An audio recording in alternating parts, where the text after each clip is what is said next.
it's over and over. Oh, oh no, oh, oh no, I'm gonna go right on the winning time, but it's over and over. Oh, oh no, oh, oh no, I'm gonna go right on the winning time. Brother Noah, my God's talking right on the winning. Said he would ride on the wind and tide. Hey, children, stop still and listen to me. God walked down to the briny sea. He declared that the Eve was the son of man, and then he decided to destroy the land. He spoke to Noah. Noah stopped. He said, Noah, I want you to build me an ark. I want you to build it 3 cubits long. I want you to build it big and strong. I want it 50 high and 50 wide, so it will stand the wind and tide. It's oh Noah, oh Noah. Oh no, I got to go right on the winning tide, but it's a oh no, oh no, oh no.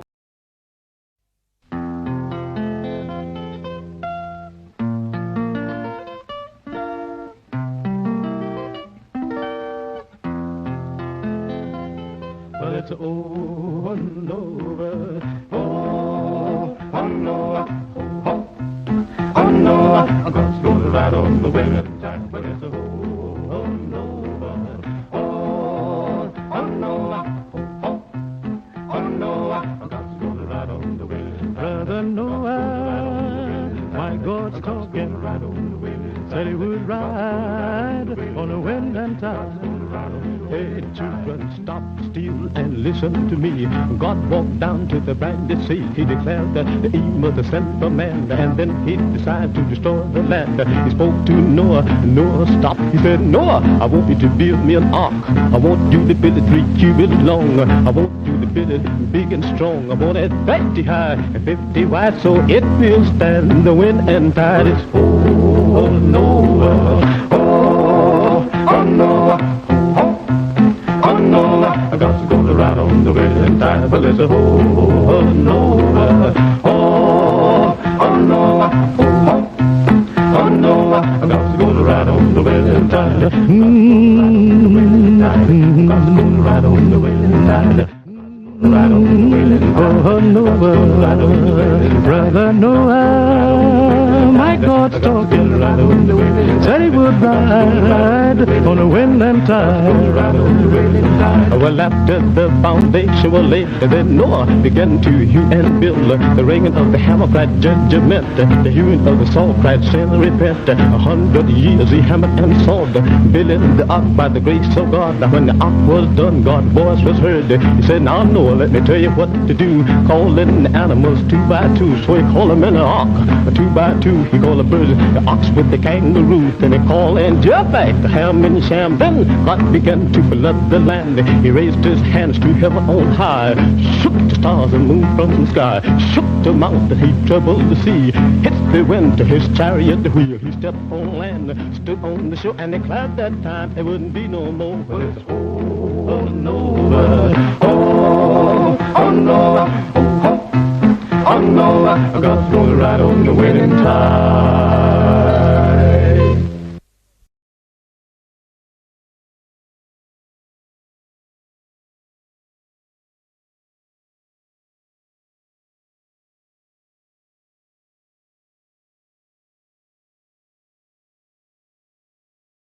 Bonjour à tous, cher public inexistant du merdier.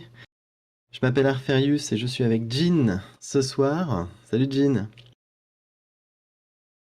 Bon, visiblement Jean ne répond pas.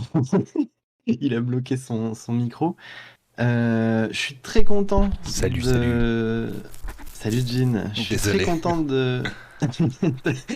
Premier plantage, c'est pas grave, ça fait partie de la chaîne, on est vraiment des broquignoles, excusez-nous. Et justement, je suis à la fois très heureux et très anxieux de cette émission parce que c'est quasiment la première dans le format qu'on souhaite donner à la chaîne. Donc vous êtes actuellement sur la première du format La Croisière, où on va vous parler de manière très personnelle de jeux vidéo qui sont ou qui ont été importants pour nous, tout en rebondissant sur nos expertises respectives. Donc Moi, par exemple, c'est la littérature, Jean, c'est beaucoup les séries, et puis Ed, que vous verrez bientôt, ce sera beaucoup axé cinéma.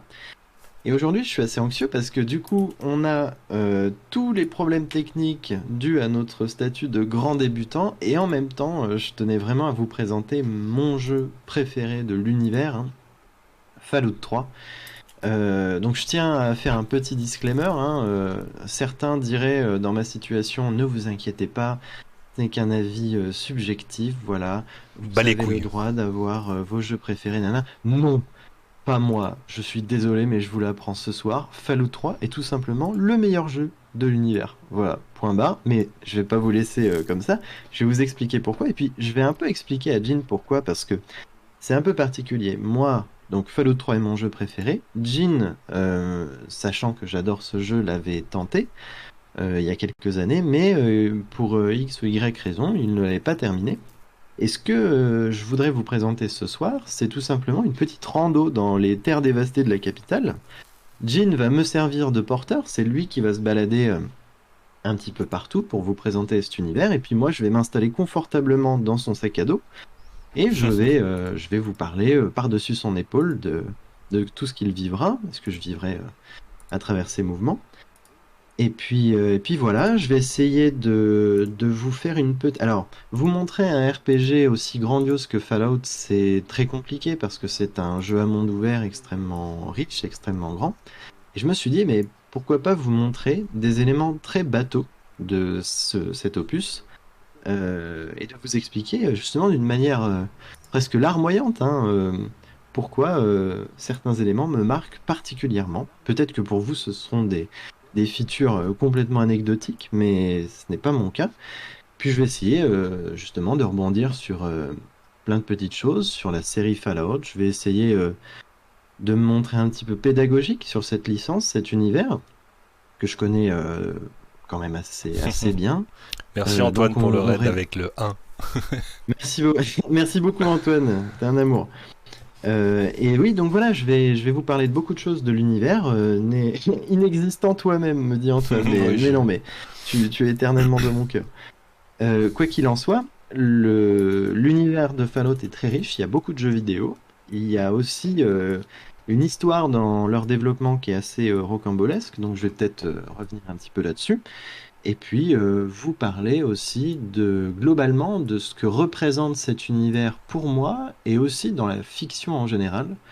Et on va essayer de voir s'il n'y a pas des univers dans d'autres formats, notamment littéraires, qui s'en rapprochent.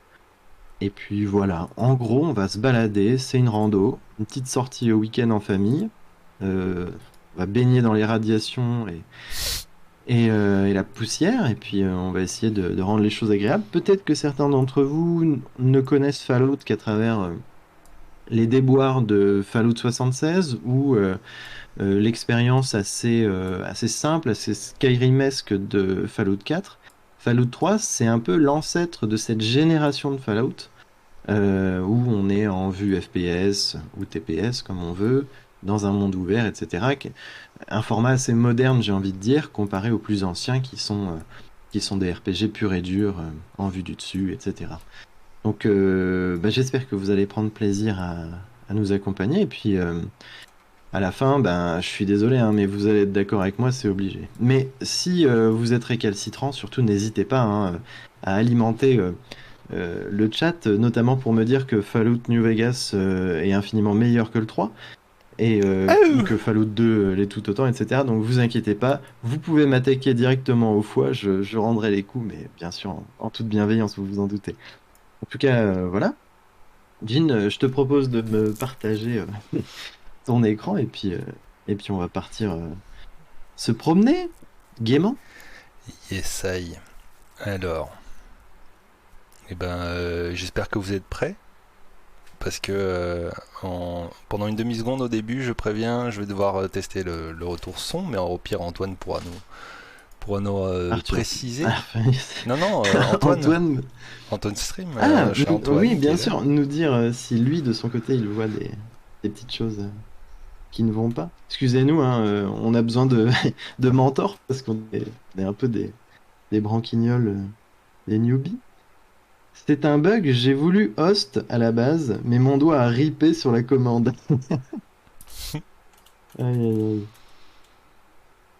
Bon, en tout cas, le chat marche. Quelle merveilleuse invention, hein. J'ai l'impression d'avoir un Pip-Boy avec moi. Je peux mettre le chat sur mon téléphone portable, mais où va la technologie? C'est fou.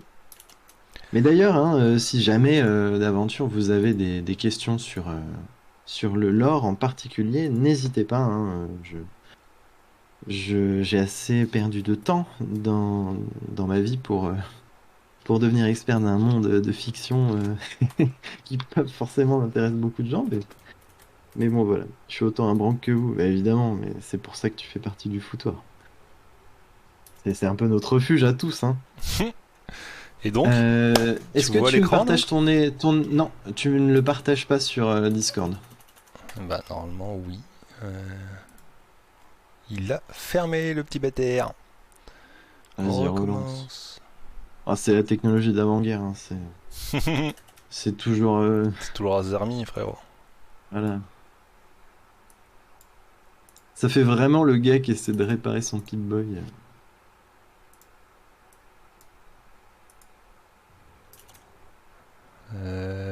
Tout, tout. T'arrives à partager, gros? God damn it.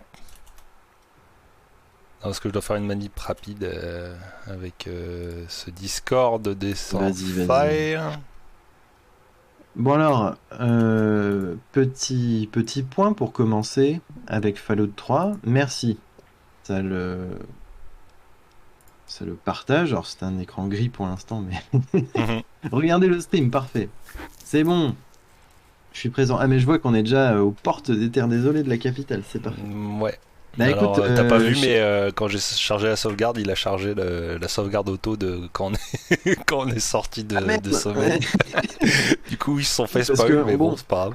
quand on avait préparé le truc, mal préparé le truc, on s'est rendu compte qu'on vous téléportait pour le début de l'émission en pleine nuit, donc c'est pas très passionnant visuellement. Donc, voilà, on a avancé dans le temps. C'est partie de nos super pouvoirs de streamer. Et je t'invite à bien sûr sortir au grand air, à l'air frais et pur Knock knock. et radioactif. Voilà, donc, si vous commencez l'aventure Fallout 3, on peut dire que c'est quelque chose d'assez hors du commun puisque vous commencez à l'état de nouveau-né. Donc c'est assez unique dans un RPG à l'occidental, mais même dans toute autre forme de RPG. Et je vous ai passé toute la partie où justement vous grandissez, ça raconte vos origines, hein, votre origin story, votre enfance, etc. Et globalement, comme dans beaucoup de jeux Fallout, vous êtes un descendant, en tout cas un habitant d'abri. Donc l'univers de Fallout globalement, ce qui est assez particulier, c'est que c'est un univers de science-fiction assez unique dans le sens où son thème de base a pour sujet ce qu'on appelle le gel culturel. Donc le gel culturel, ça veut dire que dans l'univers de Fallout est initialement le même que le nôtre, mais un jour se produit un élément ou une série d'éléments qu'on appelle la grande divergence, qui fait que la guerre froide ne s'est jamais terminée. Et à partir de ce moment-là, plus ou moins, vraiment les choses commencent à grandement différer entre nos deux réalités. Et le gel culturel s'explique par le fait que durant cette guerre froide qui ne s'est jamais terminée, on est dans la recherche constante de création de nouvel armement, de technologie, pour que les États-Unis d'Amérique s'opposent au méchant communisme chinois, de manière à ce qu'il y ait un vainqueur, bien sûr. Et culturellement, toute l'esthétique va être complètement mise en stand-by, là où la technologie va vraiment beaucoup plus progresser que chez nous. Dans l'univers de Fallout, par exemple, le transistor n'a jamais été inventé, contrairement à nous. Alors on peut se dire, c'est une faiblesse technologique, mais en fait, ça va être contrebalancé par d'autres choses.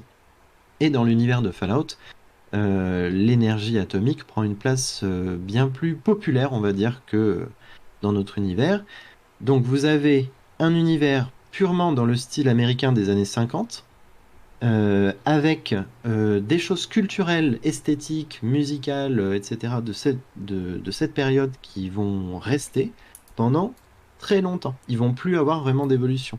Donc c'est pour ça que vous êtes encore dans les années 2070 dans une ambiance très rockabilly, années 50, années 40, etc., dans l'esthétique. Et ce qui est assez troublant dans l'univers de Fallout, puisque un univers de fiction en jeu vidéo, bah, c'est pas comme dans un livre où les choses doivent être décrites ou dites sans être exprimées clairement. Raconter une histoire dans un jeu vidéo où on a la possibilité d'explorer, d'être libre, bah, c'est raconter des choses rien que par l'environnement. Et ce qui est assez troublant dans Fallout, c'est qu'on est dans une esthétique, dans un univers qu'on connaît chez nous, les années 50 américaines, mais elles sont figées dans la destruction de l'apocalypse nucléaire. Donc c'est ça qui est assez perturbant. Moi, par exemple, pour vous remettre dans le contexte, on est en 2008, moi j'ai environ 16 ans. J'ai pas forcément beaucoup de jeux vidéo à cette époque, mais un jour je vais pour m'en acheter un, j'arrive à la Fnac et je dis bah, qu'est-ce qu'il y a de bien en ce moment, qu'est-ce qui sort? Et là le vendeur me dit mais c'est incroyable, il y a un jeu de dingue, c'est un RPG, ça s'appelle Fallout 3, c'est post-apo, etc. Je suis pas sûr qu'il y ait vraiment joué, si le dernier FIFA était sorti et qu'il avait cru que je m'intéressais au foot, il m'en aurait peut-être parlé, mais bref, il me lance sur ce jeu-là. Je me dis, bon, je m'achète la version standard, pas la collector, je m'en suis toujours voulu. Mais voilà, j'achète Fallout 3, je lance le jeu, et alors là, je me prends une claque parce que moi, j'étais pas du tout au courant qu'on pouvait apporter autant de choses dans un jeu vidéo. Pour remettre un peu dans l'univers technique du jeu, donc on est sur un jeu de Bethesda qui est en fait la seconde itération d'un projet qui n'est pas de Bethesda à l'origine. Donc Bethesda, vous connaissez, à cette époque-là, il y a déjà eu Oblivion, qui est déjà une claque, qui est déjà un renouveau dans tout un tas de choses, après un autre géant de la série d'Elder Scrolls, donc Morrowind, etc. Donc on est dans la liberté, la possibilité d'exprimer beaucoup de dialogues, une physique un peu rigolote, etc. Et là, on fait un virage à 180 degrés et Bethesda décide de s'intéresser au post-apo. Le truc, c'est que Fallout, quand il sort chez Bethesda, le premier jeu Fallout de Bethesda, on est chez Fallout 3. Alors c'est un peu étrange dans le sens où eh ben, c'est une série que beaucoup de gens ne connaissent pas quand elle sort. En fait, Fallout, c'est un jeu de gros RPGiste PC à l'ancienne, hein. C'est du tour par tour, c'est de la vue du dessus, c'est très clanky, c'est très riche scénaristiquement, etc. Mais voilà, c'est un autre univers. En fait, les créateurs originaux de Fallout, donc c'est Black Isle Studio. On va parler globalement donc, de la maison mère, hein, Interplay. Donc ils avaient inventé cet univers très complet de post-apo années 50 et ils avaient fait le 1, le 2 et ils s'apprêtaient à faire le 3, toujours dans la même esthétique, le même gameplay, très stratégie, le truc qui plaît aux joueurs PC mais qui n'a pas sa place en fait sur les consoles nouvelle génération. Fallout 3 original. Donc quand je vais parler du Fallout 3 original, je vais parler de Fallout 3 Van Buren, qui était le nom du projet en fait du Fallout 3 original. Donc c'était toujours la même mécanique de gameplay, mais avec un moteur légèrement amélioré, etc. D'ailleurs, vous pouvez toujours trouver aujourd'hui les archives des démos techniques de ce jeu. Vous pouvez même trouver la feuille de route hein, Donc ouais, vas-y, Jean, je t'invite à aller à Megaton, excuse-moi. Je vais en parler quand on va y arriver. Donc voilà, là, quand vous arrivez dans le jeu, vous débarquez dans ce petit univers, c'est fou. Moi, je me rappelle, j'arrive devant cet exact distributeur Nuka-Cola à l'époque. Je l'ouvre, je vois des bouteilles d'un Coca-Cola bizarre qui s'appelle Nuka-Cola et je vois des capsules. Je les récupère et pendant 1 heure, je me demande comment on jette les capsules parce que je voulais pas m'embarrasser de babioles qui servent à rien. Et j'ai appris bien plus tard qu'en fait, c'était la monnaie du jeu, les capsules. Et ça, je l'avais pas compris. Bref, c'était un choc pour moi à l'époque. Rappelle-moi l'année de sortie du jeu. Alors alors le projet Fallout 3 Bethesda a commencé en 2004 et plus ou moins en 4 ans de développement sort le jeu en 2008. Donc voilà, moi j'avais 16 ans à l'époque. Donc Toi, je sais plus 2008, où t'en es. pour recadrer un peu, il y a 14 ans. Ouais. C'est quand même une dinguerie. Moi je me rappelle encore. C'est ouf. Mais même là, en fait, je me promenais, je regardais les maisons. Le niveau de détail pour il y a 14 ans, Ouais, c'est insane. c'est insane. Si vous regardez, Il y a, par il y a- hasard, il y a un vous. numéro de série sur le poteau électrique, quoi. Ouais. Non mais c'est assez fou. Là, il y a quelqu'un qui se pointe. Bon sang, mais c'est qui? Ah putain, une vache à deux têtes. Qu'est-ce qui se passe? Enfin, vraie dinguerie. C'est un Elle est choc malade. pour moi à l'époque.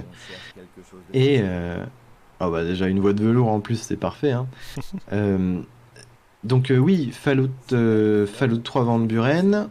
Euh, le jeu malheureusement, la boîte coule, le projet est avorté. Et Bethesda décide de racheter la licence. Alors ça a été une vraie souffrance hein, pour Interplay parce que c'était vraiment leur bébé. C'était une création. C'est assez dingue parce que Fallout n'a jamais été un jeu vidéo générique. C'est vraiment une création, un univers unique que vous retrouverez difficilement. D'ailleurs, quand je vous parlerai des parallèles littéraires, par exemple, eh ben, on trouve des œuvres qui piochent, enfin, qui ont des, pas qui piochent, mais qui ont un peu inspiré Fallout, qui sont un peu inspirés de Fallout, mais jamais complètement. C'est quelque chose d'assez rare. Oui, par exemple, là, une situation complètement unique, quoi, où les caravaniers doivent se défendre. Donc aujourd'hui, ça paraît évident, mais ça ne l'est pas forcément, surtout sous cette forme-là, dans le jeu vidéo. Donc, Je te coupe une seconde. le Il y a projet, Antoine oui, qui nous dit, tiens, pour rebondir sur ce que tu dis, crois-tu que Starfield aurait le même effet et ouais, je transformera-t-il vois essai? le paysage vidéoludique, je suppose. Alors ça, c'est une très bonne question. Ça, Et il y a je pense Grognac que je vais en... qui nous souhaite le bonsoir, et bonsoir à toi, Bonsoir, Grognac. Grognac. Je suis ravi de t'avoir avec nous. Oui, alors Starfield, bon, là on est dans la spéculation, hein, parce qu'on connaît peu de choses de Starfield quand même. Mais moi, de mon humble avis, et je peux tout à fait me tromper, je n'ai pas d'attente particulière en Starfield, et honnêtement, ce n'est pas du tout un jeu qui m'intéresse. Je vais sûrement le faire à un moment donné, parce que c'est quand même les créateurs de mon jeu préféré, donc je vais y aller. Mais pour moi, en fait, la force de Fallout, c'est de pouvoir raconter une histoire simplement en existant. C'est-à-dire que là, Jane, vous voyez, il s'est baladé dans un bled paumé à la sortie de l'abri 101. Ben, il s'est déjà posé 10 000 questions. Putain, mais c'est quoi? Ouais, il s'est passé quoi? Il s'est passé quoi? Nanana. Et franchement, Starfield, je veux bien qu'il y ait de la liberté, je veux bien qu'il y ait des vaisseaux, etc. Mais je suis désolé, je lui trouve aucun charme. C'est Interstellar style. C'est générique, il y a des flingues, des habits de cosmonautes. Bah, ça me fait penser au film Ad Astra un peu, ça m'évoque vaguement Destiny sans la magie, ça m'évoque No Man's Skies sans le style en fait. Et je suis assez inquiet quand je vois à quel point ils mettent du cœur dans ce projet. J'ai l'impression, ben, voilà, j'ai peur d'être déçu et je pense sincèrement, c'est pas une question d'avoir grandi ou quoi, mais je me reprendrai jamais une claque similaire à un univers aussi riche et aussi novateur que Fallout. D'ailleurs, je vais continuer sur ce que je disais à ce niveau-là. Euh, les Fallout, ils ont vraiment cette particularité dès le début de proposer un univers novateur. Vous trouvez peu de parallèles dans d'autres supports, d'autres œuvres. Vous en trouvez, mais pas aussi clairement que ça, et pas aussi unique que ça. Et je comprends tout à fait que ça a été une vraie déchirance pour Interplay de justement passer la main à d'autres créateurs, mais qui ne sont pas initiateurs du projet à l'origine. Et quelque chose que je trouve quand même assez bien, certains diront que c'est un défaut, mais Fallout 3, il y a peu de références directes à des événements des précédents Fallout, Fallout 1 et 2. On va pas parler de tactique s'il est semi-canon, mais on en parlera un jour si vous voulez, je pourrais même faire une vidéo dessus, mais Fallout 3 n'a pas beaucoup fait de lien. Alors on peut se dire, ouais, vas-y, déjà qu'ils prennent l'univers, en plus, ils font pas de ref aux anciens, nanana. Il y en a quand même, hein, quelques-unes, je vous rassure. Harold, un personnage assez fou d'ailleurs, notamment, un arbre vivant. Euh, baignant dans un environnement luxuriant, irradié. Mais globalement, il y a peu de liens. Ce qui s'est passé ensuite, c'est quand même la réconciliation lore-friendly, on va dire, s'est faite avec le standalone de Fallout 3, donc Fallout New Vegas, que beaucoup de gens considèrent comme le meilleur Fallout actuellement. Et là, on est vraiment dans un travail main dans la main des développeurs des Fallout originaux avec les gens de Bethesda, et notamment la permission de la part de Bethesda, de la part de ces auteurs originaux de Fallout, de s'exprimer sur le Fallout 3 qu'ils n'ont jamais pu faire, hein, Van Buren, et justement d'implémenter énormément d'éléments qui devaient être présents dans ce Fallout 3 original. Par exemple, la Légion de César, le barrage Hoover, toutes ces choses de faction. Ce qu'il faut un autre point de divergence aussi, qui marque vraiment une rupture de la licence, c'est que dans les Fallout originaux, on est vraiment sur la côte ouest des États-Unis, la Californie, voilà, bon, on le voit dans Fallout New Vegas, hein, la région de Vegas, etc. Et dans l'univers Fallout créé, et en tout cas agrandi par Bethesda, on est vraiment dans la côte est.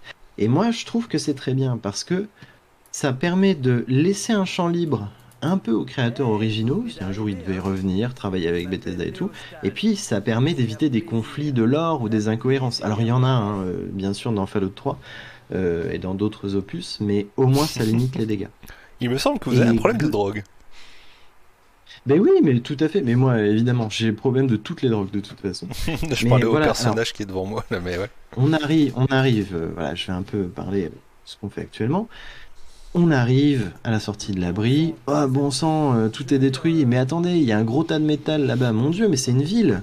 Ah, c'est trop génial, je vais y aller. Et là, on voit cette ville faite de rouille, de bouts de métaux accrochés et tout, qui forme finalement une ville assez aérienne, hein, avec des gros réacteurs. Il y a des robots bizarres. Bon sang, un shérif cow-boy dedans, des gens qui ont l'air sales. Il y a une putain de bombe nucléaire au fin fond des quartiers, et il y a des gens qui prient l'atome devant cette arme de destruction massive. Mon Dieu, mais qu'est-ce qui se passe? Donc on arrive dans cet univers assez particulier, dans la ville de Megaton, et bah voilà, il se passe tout un tas de choses. Vas-y, tu peux tenter le Oui, discours, hein, Jean. mais justement, je voulais en profiter pour peut-être que tu pourrais instaurer, enfin, parler un peu de ces capacités qui est discours pour celui-là, Ouais, ouais. Alors, et comment donc, ça peut Fal- influencer le oui, l'expérience parlons de un jeu. peu gameplay. Alors en fait, Fallout, il est dans cette veine oblivionesque, hein, de renouveau du RPG à l'occidental, où on estime que maintenant, bah voilà, faut un peu vivifier le truc, hein, les gens, ils ont besoin d'action, etc. Les consoles maintenant le permettent, donc faut y aller à fond. Et cependant, on ne rompt pas totalement avec ce qu'était la force des grands RPG, c'est-à-dire voilà, créer un personnage qui a des forces et des faiblesses. Et on a un système dans Fallout 3 qui vous permet notamment d'augmenter diverses. Donc vous avez des spéciales. Donc les spéciales, c'est un acronyme, hein, c'est la force, l'agilité, etc. L'intelligence. Et à côté de ça, vous avez tout un tas, une grande liste de capacités qui peuvent être améliorées et qui de base sont en lien avec vos stats initiales de spécial. Et vous avez notamment le discours. Et le discours fonctionne sur un système de chance où plus vous avez votre discours élevé, on le voit juste après, avant main nue, l'avant-dernier, plus vous avez votre discours élevé, plus lorsque vous allez des fois faire preuve de persuasion, vous avez un pourcentage de chance d'y arriver. Donc ça, mais là, c'est des généralités qu'aujourd'hui on peut connaître beaucoup dans les RPG, mais moi je trouve que On la rappelle que le jeu a transition 14 entre ans. vraiment... Oui, 14 ans. La transition entre le RPG old school et ce qu'on a vu après, c'est vraiment... Enfin, ça a vraiment été Euh, smooth. Rappelle, il me semble bien que du coup 2008, Oblivion est sorti en 2000. Alors, Oblivion, je sais plus, mais je crois que ça doit être 4, De, 4 2006. ans. Ouais, peut-être... Ouais, ouais, 2006. Oh, je vais vérifier. Skyrim c'est C'est quoi? 2011 je crois, mais je suis pas sûr. Ouais. Mais oui, alors on a des... Donc on est toujours dans le même moteur, hein, je crois, de moteur du jeu. Mais là, je voudrais revenir à ça. On est dans un moteur qui a été pensé donc pour le RPG, donc certes il y a le tir à l'arc, mais c'est principalement des épées, etc. Et on peut se dire, mais oui, des armes à feu, hein, parce qu'on est dans un RPG d'une ère assez proche de la nôtre, où c'est essentiellement des armes à distance, mais en même temps c'est du post-apo. Donc comment justement passer d'un gameplay où on a l'habitude d'être beaucoup à l'épée, etc., à des choses beaucoup plus orientées armes à feu. Donc là, il y a un truc qui est assez intéressant et qui est encore pour moi un exemple de... Donc tu vois, par exemple, 2006, Elder Scrolls. Donc je sais que ils venaient de finir les DLC de Oblivion lorsqu'ils ont vraiment commencé à plancher à fond Ok, ouais. sur Fallout 3. Donc voilà, il y a une certaine cohérence, il y a des choses qu'on retrouve. Et une des forces de la licence Fallout en général, c'est un truc qui est lié à son esthétique et qui justifie l'utilisation des menus, par exemple. Les habitants d'abri ont autour de leur poignet ce qu'on appelle un Pip-Boy, qui est en fait un ordinateur portable qui est lié à eux. Voilà, il y a des verrous biologiques, etc. Nanana, qui permet d'analyser toutes leurs stats, leur état de santé, etc. Voilà, c'est un petit ordinateur de poche. D'ailleurs, tu peux le montrer hein, tout de suite. Et en fait, donc c'est une manière d'accéder à un Comme, inventaire tout excusez-moi, en restant dans une cohérence concrète comme, avec l'univers. Vous comme, rentrez dans un... comme vous Ouais, pouvez voir, ça fait un peu une mise en abîme. C'est un Pip-Boy dans un skin de Pip-Boy. Parce que comme vous pouvez vous en apercevoir, on est mais assez c'est toi fan de qui as la mis... série. C'est toi... Oui, bah oui, mise en avis. Mais c'est vrai, voilà. Oui, alors moi je suis très... Oui, je suis navré, hein, j'ai tout pompé hein, à cet univers, mais j'aime tellement l'esthétique de Fallout que oui, dans le merdier, vous retrouverez facilement tout ça. Par contre, toi, tu as eu l'hérésie de foutre l'HUD en bleu, hein, ce qui est une hérésie totale. Hein. Non, en vrai, beaucoup de gens disent que c'est la plus claire. Moi, j'ai vraiment une passion pour la verte. Mais, Là, je viens donc, de me vous soigner. avez, voilà, pour arriver dans un menu, eh ben, en fait, le menu est cohérent dans l'univers, puisque vous l'avez sur votre bras. Et au-delà de ça, dans l'univers de Fallout, étant donné que avant, dans les anciens Fallout, le jeu était limité par un système de tour par tour pour recréer l'action, calculer l'aléatoire, etc., les critiques et tout. Donc c'était un système de j'arrive, c'est pas combat de Pokémon, mais le temps se fige, les actions s'orientent, etc. Et c'était justifié par le fait que tout se calculait au Pip-Boy. Comment dans un jeu moderne, libre, où on n'est plus dans le tour par tour, recréer ça? Alors je te propose de, sans aller jusqu'au bout, hein, bien sûr, mais de tenter un petit VATS auprès des pauvres innocents de ce bar. Et concrètement, dans l'univers de Fallout, vous pouvez vous battre totalement à la régulière, c'est-à-dire je dégaine mon arme, je frappe, je tire, etc. Mais la visée n'est pas du tout quelque chose qui est bien développé dans Fallout 3. C'est même assez dur hein, de jouer comme dans un FPS standard. Mais là, on est dans un système où vous allez pouvoir, à l'aide de votre ordinateur de poignet, figer le temps. En gros, c'est relié à votre cerveau et ça crée chez vous une assistance HUD, si vous voulez. Et vous allez pouvoir sélectionner les zones où viser, etc. Calculer les critiques. Votre ordinateur portable vous le communique en temps réel. Et ça permet, dans des grandes situations, dans un jeu où il y a des lacunes au niveau de la qualité de précision du jeu, de ce que peut offrir une action FPS, on est dans un compromis qui permet de se poser et de quand même avoir un lien avec l'ancien gameplay de la licence. Donc ça, c'était complètement novateur hein, à l'époque.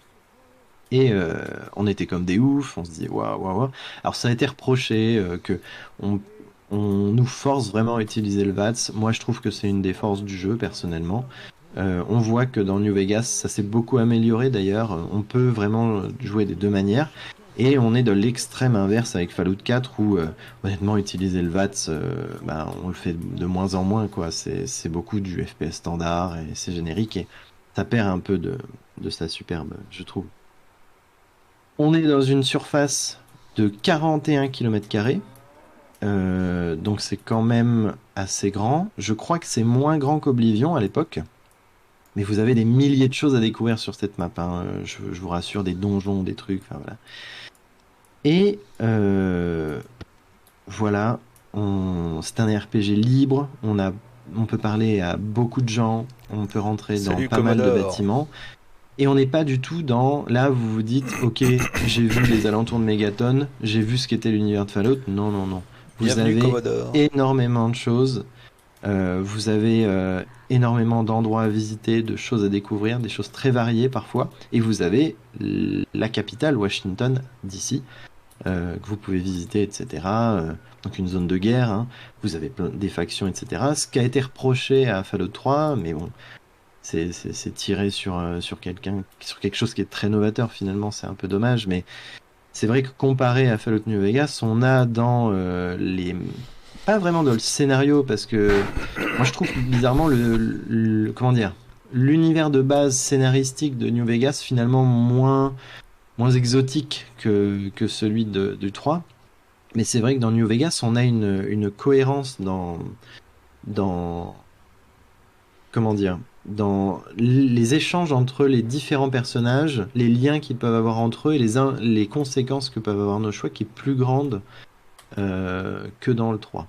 Ça a été sublimé, si vous voulez. Commodore, je Donc te moi, demanderai de bien Vas-y. excuser notre ami animateur, mais ouais, il avait pas vu ton message. Salutations et bienvenue sur Stastin Marlier qui est la chaîne. Je suis désolé, cher ami, mais mais ça marche plus le chat sur mon téléphone, j'arrive plus à le lire en même temps. Ah là là, je ne vois pas en temps réel le truc. Donc c'est Jean qui va devoir me rappeler tous les messages. Mais en tout cas, bienvenue, hein, Tout raté. donc t'es sur le Merdier, une chaîne qui va te présenter le jeu vidéo d'une manière très personnelle et assez en lien avec tout un tas de médias culturels que nous on affectionne. On est un trio, donc on se partage le temps d'antenne, littérature, cinéma, séries, etc. Mais on essaie dans un premier temps d'orienter le jeu vidéo parce que ça marche bien et qu'on a beaucoup de choses à dire sur le jeu vidéo parce qu'on y Com- joue beaucoup. Commodore Et nous dit au bienvenue à sujet toi. de la série Fallout, ouais, mais moi, ce qui me gêne, c'est que les côtés dialogue et compagnon, c'est de plus en plus laissé de côté au profit du craft et des phases d'action. Je suis tout à fait d'accord avec toi.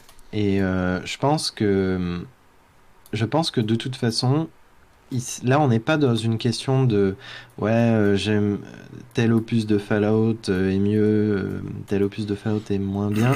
Moi, je pense qu'en fait, c'est un problème de Bethesda, tout court.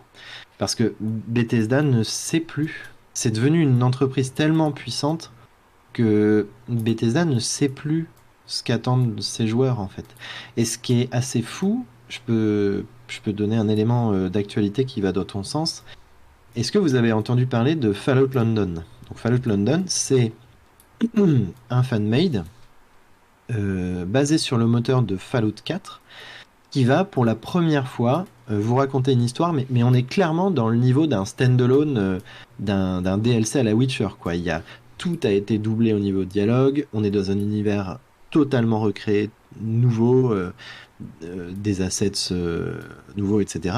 Et qui est assez dingue, c'est que on est dans le premier Fallout qui va raconter, même si c'est un fan-made, qui va raconter l'univers de Fallout en dehors des États-Unis d'Amérique.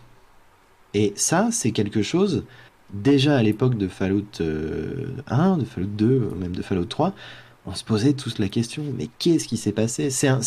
Bon, c'est intéressant d'avoir un flou hein, sur ce qui se passe en dehors des États-Unis, c'est assez logique dans un monde de post-apo, mais c'est une question que se posent les joueurs.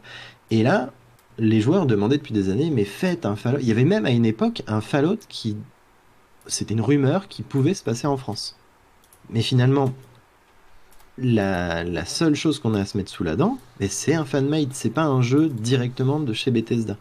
Donc c'est quand même un aveu d'échec de la part de Bethesda. Mais là où c'est un petit peu rassurant, c'est dans les news qu'on a reçues dernièrement. Comme Donc dit le mode de Commodore, que Fallout. reste-t-il des restes du monde? Alors que reste-t-il des restes du monde? Actuellement, on sait peu de choses, mais globalement, ce qu'il faut se dire, c'est que ça, c'est dommage parce que c'est un élément capital dans le lore de Fallout, mais c'est peu amené directement dans les jeux.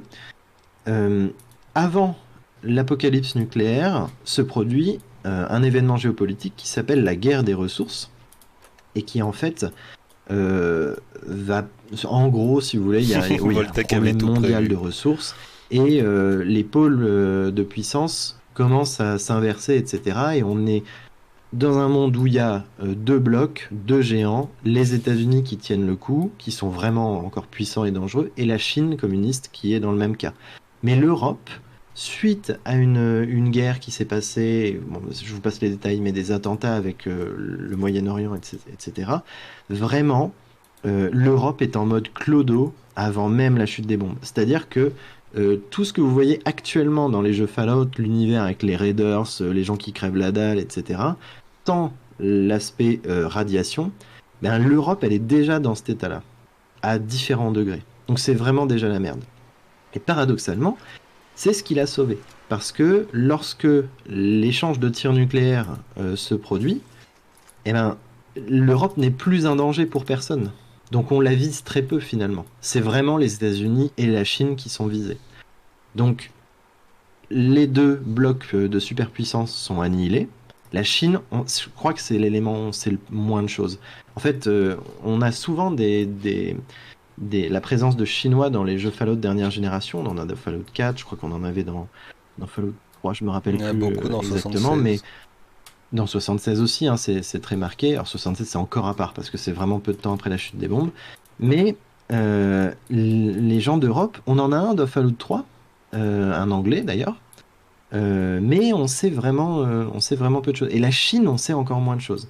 Mais l'Europe, on sait globalement que ça a été la merde, mais qu'elle s'est pas fait raser. Donc les gens se disaient, ben, si c'est pas juste une terre vitrifiée, on pourrait en faire des choses, ça serait super intéressant. Moi je comprenais que bon, c'est un jeu américain, ils veulent parler de l'Amérique et c'est un continent l'Amérique, donc il y a plein de choses à raconter. Mais quand même, ça aurait été sympa d'avoir un truc comme ça. Et c'est un fan-made finalement qui est fait sur Londres. Et ce qui est très intéressant, c'est que Fallout London, faut se dire que Fallout, finalement, c'est quoi? C'est ces entreprises, c'est Voltec. Sans l'entreprise Voltec, il n'y aurait pas finalement les abris, il n'y aurait pas eu toute cette esthétique jaune et bleu, il n'y aurait pas eu les Pip-Boy et tout. Mais en Europe, Voltec n'est pas présent, c'est une entreprise américaine. Donc il a fallu pour les créateurs de Fallout London de totalement recréer énormément d'entreprises, de choses comme ça. Et l'équivalent euh, au niveau du gameplay, j'ai envie de dire, du Pip-Boy, ben, ce serait une tablette qui est en fait assez proche de ce qu'on avait dans Fallout 1. Et ce n'est pas Voltec qui est à l'origine de Salut ces Antoine, bonne app. technologies-là, mais c'est la franc-maçonnerie. Donc, vous voyez, ils ont dû recréer tout un tas de choses, de micro-choses de l'univers qui créent une cohérence et une richesse. Et ça a tellement plu, ce qu'on sait des projets actuellement, les trailers, les démos techniques et tout, ça a tellement plu à Bethesda que Bethesda s'est dit, ouais, putain, en fait, ils font mieux que nous dans notre propre univers, on s'est un peu oublié, quoi. Mais Je te coupe c'est une bien de seconde. reconnaître ces erreurs-là, et il y a deux personnes qui ont été recrutées directement chez Bethesda issues de ce fanmade. Vas-y, Jin, je t'écoute, excuse-moi. Alors, vous me l'avez tout perturbé là. Normalement, je suis arrivé devant le Supermart. Super Dupermart, Oui. il devait en parler. Ça fait 5 Oui, minutes que je suis devant. Oh, je suis désolé. J'essaie de combler. Ensuite, Oh, Commodore a dit Voltec avait tout prévu. Alors c'est même pire que ça. Dans 76, on apprend que ils ont même accéléré le processus de guerre atomique. Et ensuite, ils viennent nous raconter, ils ont l'accord de Bethesda pour faire ça. Les modeurs, alors à l'origine non, mais si ils veulent gagner de l'argent avec leur travail, ils doivent Ouais. avoir l'accord de Bethesda. Oui, mais je pense que, bon, de toute façon, c'est compliqué la politique de Bethesda avec les mods et tout, etc. Mais je pense quand Ouais. même que le Bah, pour recrutement pas de fric, hein. deux dealers dans l'entreprise mère, c'est quand même bon signe. J'espère que ces gens pourront changer des choses au niveau de la politique créative de Fallout. Mais oui, oui, tout à fait. Et tu disais un truc juste avant, Commodore, je voulais rebondir dessus. Ces premiers commentaires, Voltec Gilles avait tout prévu. je sais plus. Juste avant, là. Juste avant ce qu'il disait. Bref. Bah, que reste-t-il du reste du monde? Voltec avait tout prévu. Oui, voilà, Il- Voltec a tout prévu. Alors ça, c'est intéressant. Alors ça fait partie Ouais, le remake de KOTOR qui est parti à la des- poubelle, ouais. Ouais. Alors oui, oui dans 76, mais c'est quand même encore débattu parce que il y a un truc alors ça c'est vraiment intéressant que tu dises ça parce que je voudrais l'aborder dans la fiction en général. euh, je vais poser une simple question. Est-ce que dans la réalité, dans notre monde, tout ce qu'on lit ou tout ce qu'on entend, c'est la vérité? Le Oui, mensonge, il existe. ouais, La ouais. fausse On a information tendance existe dans à, notre univers. on a tendance à Et oublier, tu sais, on a tendance à prendre pour acquis pour argent comptant, ouais, ouais. tout ce qu'on nous raconte dans les jeux. Et c'est vrai que c'est la première fois où j'ai cette sensation-là dans 76, où que vraiment tu dois faire le tri dans les infos qu'on te donne en fait, parce que Ouais. tout est balancé à la louche et en fait tu dois vraiment gratter les informations pour avoir les bonnes au final. Et ce que je voudrais rajouter, c'est que je pense que, honnêtement, Bethesda, c'est quand même, enfin, c'est écrire de très bonnes histoires, mais quelque chose que peut-être beaucoup de joueurs n'ont pas le réflexe. Enfin, c'est dur de faire le tri, mais il faudrait toujours douter. Si l'univers de Fallout est cohérent, il faut considérer la potentielle fausse information. Surtout dans un monde quand même, guerre froide, dans un monde, etc. Enfin, la désinformation existe. Et si ce n'est pas parce qu'on peut lire dans un opus, même si moi je rêverais hein, que ce soit ça, hein, que Voltec, ce serait passionnant, que ce soit eux finalement la petite étincelle qui a déclenché le feu nucléaire, mais euh, je pense que c'est une des richesses de l'univers, c'est on va nous donner des informations, on va nous en donner des contradictoires, on va nous en donner qui sont en apparence forcément véridiques, mais je pense qu'il faudra toujours douter. Et je pense que globalement, dans Fallout, ça sera toujours difficile de dire OK, il s'est passé ça. À part finalement, peut-être des choses très concrètes, très physiques, mais dans la pure information, c'est. Ouais. Mais oui, techniquement, c'est ce qui se raconte beaucoup, c'est Voltec qui est Merci à pour l'origine de tout le ça, mais je voulais faire cet follow, aparté sur globalement Commodore. le mensonge et la fausse information de la fiction, qui est pour moi une qualité, en fait, c'est une expression de richesse de cet univers. Maintenant, je vais me reconcentrer sur ce qu'on est en train Une de faire. seconde. Euh, Merci pour le follow Commodore et Merci. au plaisir de te revoir la prochaine fois. Je te le souhaite maintenant au cas où tu dois partir après, en Voilà. sachant que s'il y a un petit temps de latence entre ce que tu écris et le moment où je peux le lire et Arferius rebondir dessus, ce qu'il faut savoir c'est que non Ouais, seulement parce que il a tendance à blabla et je veux éviter de le couper trop parce que voilà, c'est notre narrateur, c'est notre présentateur aujourd'hui. je suis monotache C'est à notre mort. présentateur aujourd'hui. Et en plus de ça, la régie qui est moi se situe outre-Atlantique. Donc il y a un petit délai. Voilà. Mais oui, on est des travelers, donc on n'est pas toujours synchro au niveau géographique. Mais là, maintenant, j'ai l'impression que c'est assez en temps réel le chat sur mon téléphone, donc Ok. tant mieux. Mais, Bah fais gaffe. euh, mais en tout cas, merci pour tes interventions que je trouve passionnantes et moi, Ouais, ça si tu m'aide l'as relancé à là, mon gars. Ouais, je suis à deux doigts de défaillir. Mais en tout cas, ce que je voulais faire aujourd'hui, au-delà de vous parler globalement de tout ça, c'est de vous emmener dans des lieux qui, moi, m'ont profondément marqué dans mes premières heures sur Fallout 3 à l'époque. Et on est actuellement dans le Super Duper Mart. Alors moi, je trouve que, je sais pas pourquoi, mais il y a des trucs dans les univers post-apo qui, moi, me fument complet. Il y a les bagnoles de flics abandonnées. Je sais pas pourquoi, ça me perturbe autant. J'ai l'impression que c'est le symbole d'une société qui tourne à peu près comme elle devrait tourner, avec ses qualités, ses défauts. Mais globalement, une voiture de flic a ce côté sécuritaire, je sais pas. En tout cas, les choses sont comme elles devraient être. Et de voir des bagnoles de flics abandonnées, ben ça me choque. Je sais pas si vous avez fait le jeu de Telltale Game Walking Dead, l'original, où au début on est embarqué dans une bagnole de flic, le monde semble à peu près normal, et puis tout d'un coup accident, et on se réveille zombie, machin. Et moi, voir une bagnole de flic en détresse face à un élément surnaturel ou exotique, ou en tout cas une fracture majeure dans ce qui devrait se passer dans le monde, ben moi ça me choque à mort. Et quand on est arrivé devant Megaton tout à l'heure, on voyait des bagnoles. Alors là, on n'a pas beaucoup vu de bagnoles de flics, mais quand j'en vois, moi ça me choque toujours. Et ensuite, ce qui m'a profondément marqué dans Fallout 3, c'est l'arrivée de cette ville mégatonne assez bizarre, j'en ai parlé tout à l'heure, voilà. Et l'élément suivant qui m'a profondément choqué, c'est le Super Duper Mart. Alors depuis, je voue une vénération sans borne hein, à cette chaîne commerçante fictive. Je ne sais pas pourquoi ce lieu m'a autant choqué. C'est tous ces rayons avec ces Sûrement, glyphes. c'est symbolique, c'est un gros symbole de la civilisation qui était actuelle, Ouais. qui est complètement délabrée en fait. Je pense que ça, c'est aussi une grande force de Fallout 3 où dans les premières quêtes, on t'emmène quand même dans ces différents lieux. À la sortie de l'abri, c'est pas fait pour rien, hein, les maisons ravagées. Ensuite, la nouvelle forme de civilisation avec Megaton. Ensuite, le bastion de la consommation de l'ancien monde, de la société de consommation de l'ancien monde qui est complètement fuckée. Ah voilà, c'est assez choquant, surtout que là, bon, j'ai nettoyé le truc, hein, mais quand vous arrivez au Super Dupermart, normalement, vous arrivez et vous avez une bande de raiders qui a élu On a domicile découvert les dans ce cadavres. plateau, quoi. Donc voilà, c'est assez... c'est bon sang, touche pas à ma société de consommation, toi! Tu dégommes tout. Et là, tu te sens comme un grand capitaliste qu'en peut plus de tous ces hippies, quoi.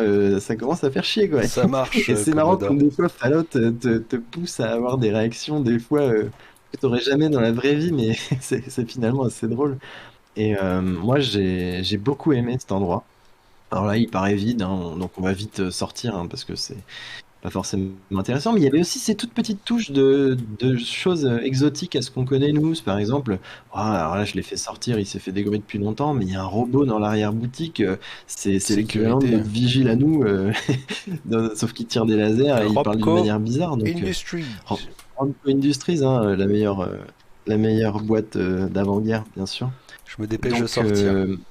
donc voilà, on va sortir du Super Duper Mart, mais globalement, oui, moi, Oula. ces étals niqués, ça me choque. Et bon, je vais pas forcément faire de pub, voilà, mais j'avais vu une fois une exploration d'Urbex à Fukushima sur Internet, où justement les gens exploraient un supermarché abandonné comme ça. Et waouh, je retrouvais vraiment la vibe Super Duper Mart, quoi. Donc, assez fou. Là, Jean, ce que je te propose, c'est d'attendre pour que le jour se lève, genre en attente rapide, là. Et maintenant, je vais vous emmener dans un autre endroit qui, moi, que j'ai adoré à l'époque.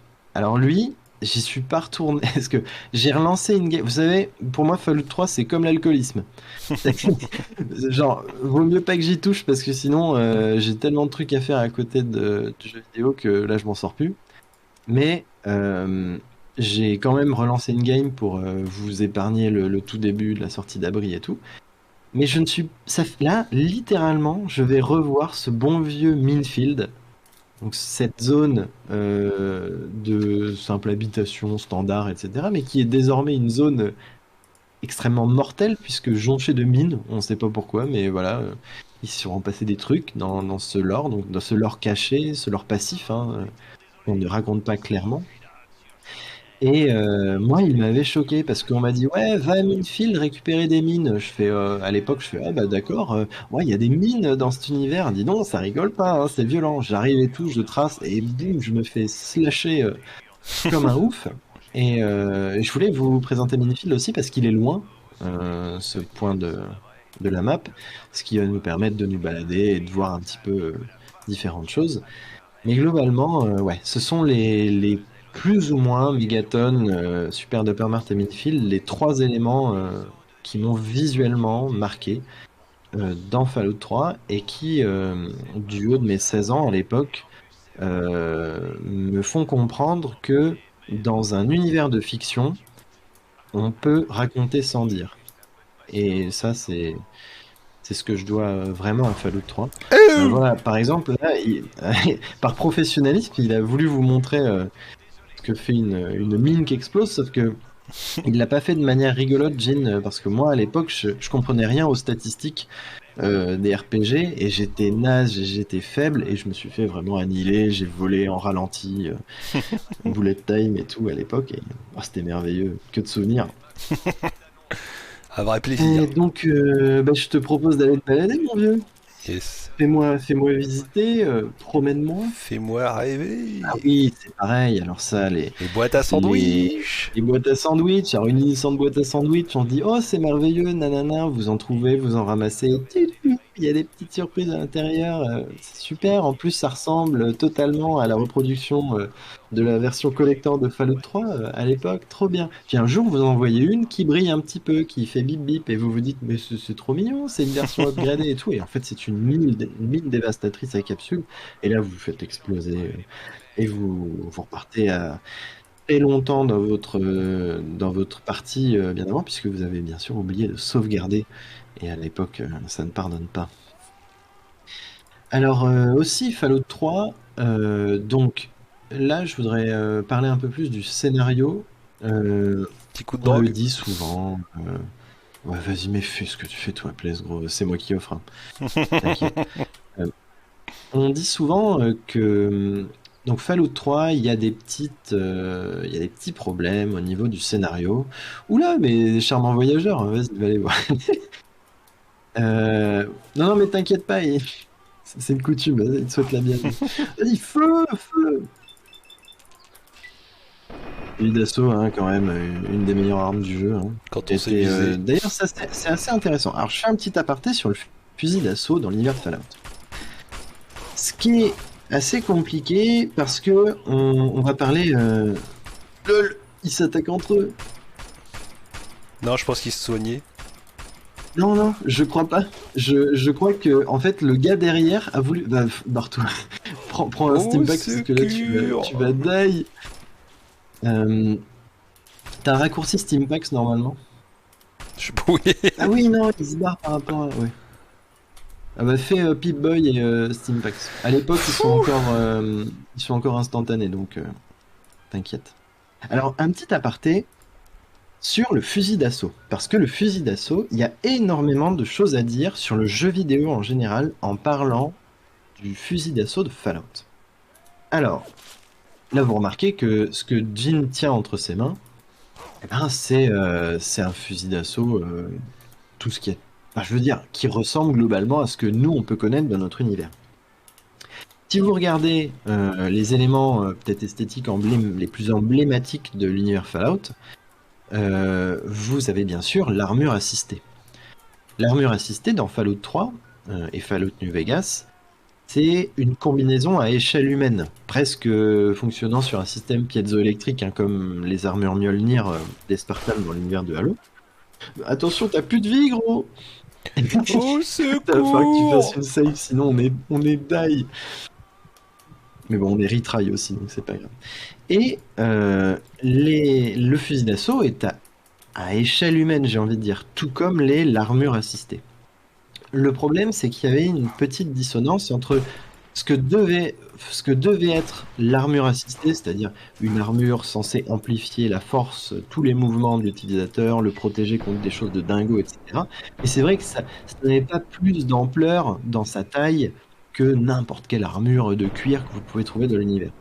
Et au bout d'un moment, dans Fallout 4, quand le jeu a permis d'implémenter des armures de plus grande ampleur, qui sont vraiment de véritables exosquelettes, ben on s'est dit, ben merde, parce que du coup, vous voyez comment ça se passe dans 76 ou dans Fallout 4, vous arrivez à l'arrière de l'armure assistée, vous tournez une manivelle, l'armure s'ouvre et vous montez dedans, et d'un coup, vous faites, je sais pas moi, presque 1 mètre de haut en plus, quoi. Parce que vous ne touchez pas le sol, c'est un peu comme si vous étiez sur des échasses. Mais c'est pas du tout le cas dans les vieux Fallout. Vous êtes à échelle humaine. Le problème, c'est que quand vous êtes plus grand et que vous contrôlez dans votre armure assistée une main mécanique plus grande que la vôtre, mais vous ne pouvez plus utiliser le fusil d'assaut de Fallout 3. Donc il a fallu le redesigner. Et c'est pour ça que les armes de Fallout 3 ont un peu cette esthétique, alors je sais plus si c'est ça le mot, mais un peu Browning, enfin armes de gros bois, armes de forain de la Première Guerre mondiale, vous voyez, des gros tubes énormes, pas du tout ergonomiques. Et en fait, c'est pour que ça puisse être utilisé à la fois par des fantassins sans armure et des soldats en armure assistée. Donc, on a dû changer ça, mais pourtant, même si l'arme paraît, le fusil d'assaut original de Fallout 3 paraît assez assez cohérent avec ce que nous on connaît de notre univers, en fait, il est quand même assez différent dans le sens où c'est une arme, c'est tiré d'une arme allemande de la Première Guerre mondiale aussi. Mais voilà, on l'a changé parce que les limitations techniques à l'époque de Fallout 3 ne permettent pas de faire des armures assistées plus grandes. Bah voilà. Donc les armures sont à échelle humaine, les armes doivent l'être aussi. Quand il a été possible de faire des armures plus grandes ensuite, mais ce clébard doit mourir. Jim. Parfait.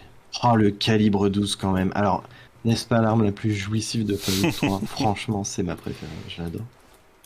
Et voilà, Il va dire c'est ça un à toutes exemple les armes. de petites évolutions. Oui, oui, tout. Oh, le Médusatron, je sais pas si vous vous en rappelez. Une sorte de micro-ondes portatif qui permet de faire exploser la tête des gens si vous avez un critique. Enfin, c'est parfait.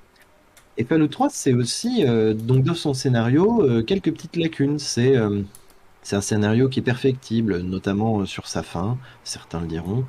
Mais je trouve, alors c'est un peu bizarre de dire ça, et vous allez dire que c'est trouver des excuses à quelque chose qui ne le mérite pas forcément, mais j'ai envie de Sûrement, dire, mais quand j'entends ouais, problème de scénario dans Fallout, et qu'on me cite l'histoire principale, excusez-moi, mais depuis quand dans les RPG à l'occidental, les gens font la quête principale?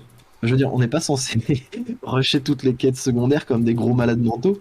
C'est toujours ce qu'on fait dans les RPG, non? Et moi, je trouve que Fallout 3, il y a vraiment une... comment dire? Dans ces quêtes secondaires, il y a une richesse, une loufoquerie cynique, que franchement, c'est pour ça que personnellement... Mais alors, je tiens à dire quelque chose. Là, je dis Fallout 3 baisse jeu, les autres moins bons, etc. Comprenons-nous bien, je suis un fan absolu de Fallout. J'aime tous les Fallout. Et en fait, je les aime tellement que j'arrive à occulter des points négatifs pour profiter de l'expérience de jeu.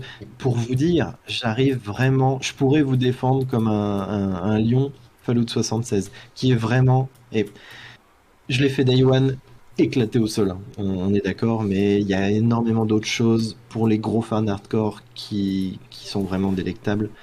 Donc, non, vraiment, vraiment, là, je suis en train de chipoter.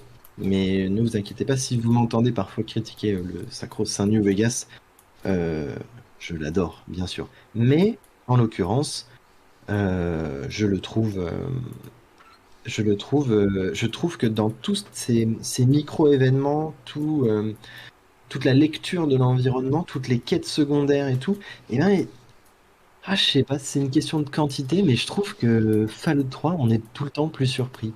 Les décors changent un peu plus. Les micro-quêtes, Little Lamplight de Fallout 3, où vous rencontrez une ville super. Comment il t'a esquivé le râteau, mon pauvre tellement. vieux. Alors, oui, je trouve que c'est un peu. Oui, c'est cure, le rat de Un petit- scorpion.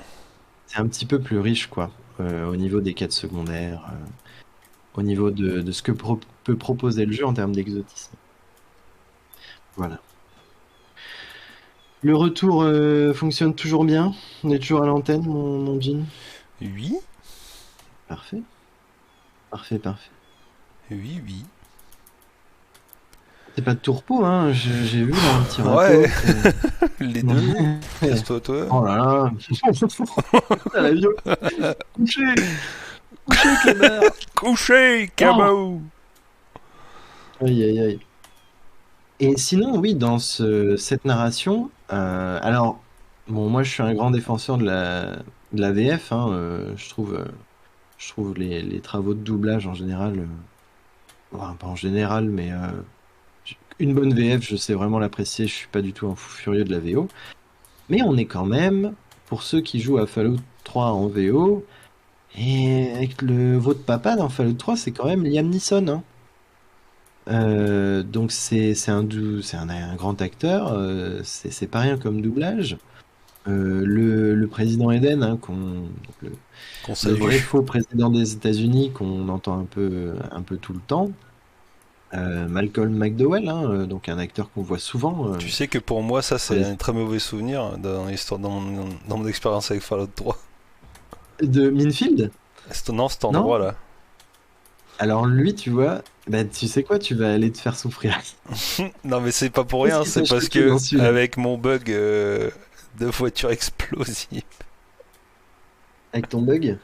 Oui, en fait, sur Xbox, la première fois que j'ai joué. Ah non, c'était sur PC? Je sais plus.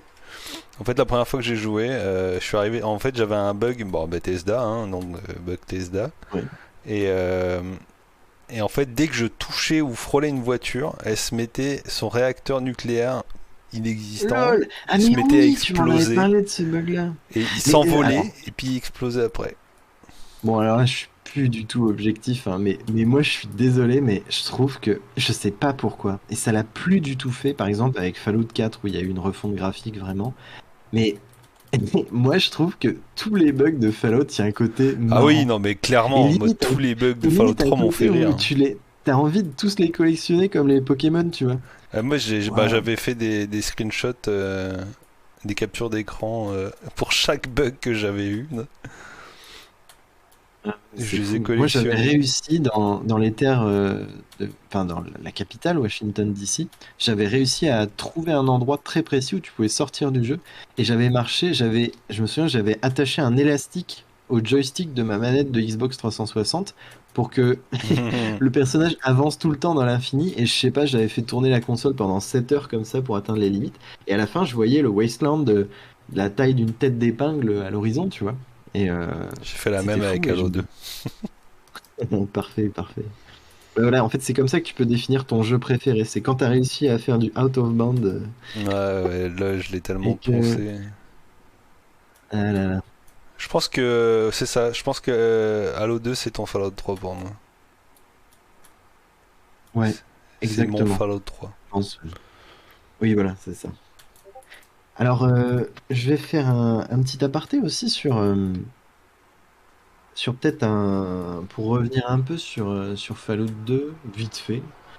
Je l'ai vu passer une annonce il n'y a pas longtemps euh, d'un.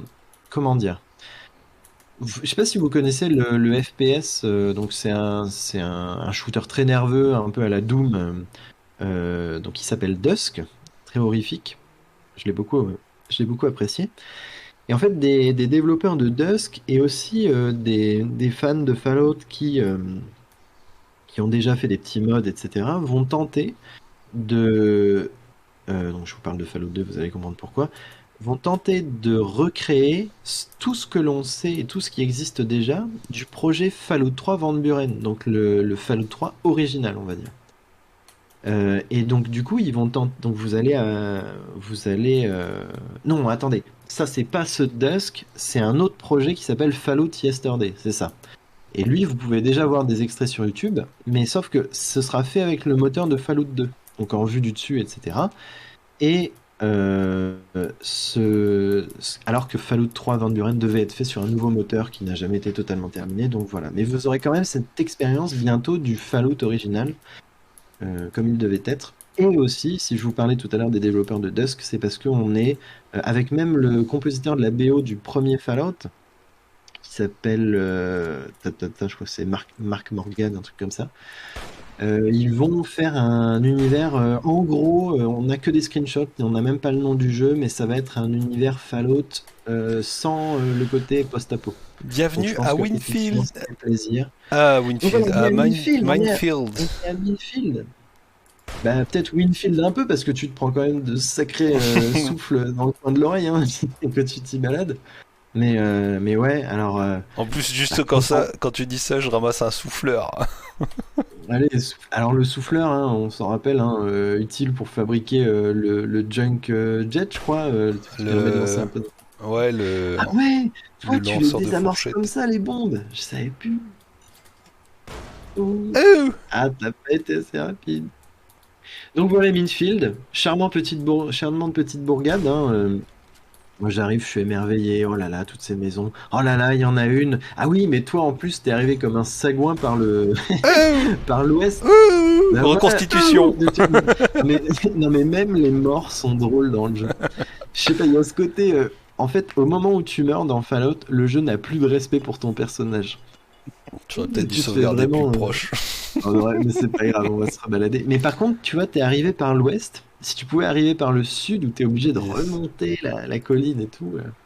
Donc ça c'est pareil, c'était merveilleux de vous arrivez dans la petite ville de Desperate Housewives et puis tout d'un coup vous marchez sur des mines. Enfin je sais pas, moi ça m'avait choqué. Et puis il y a d'autres choses hein, dans Fallout 3. Touché! Vous vous rappelez peut-être de Tranquility Lane, hein, ce monde virtuel que vous pouvez pénétrer et qui vous montre, qui vous rappelle ce qu'était l'univers de Fallout avant la chute des bombes, où tout est propre, tout est beau.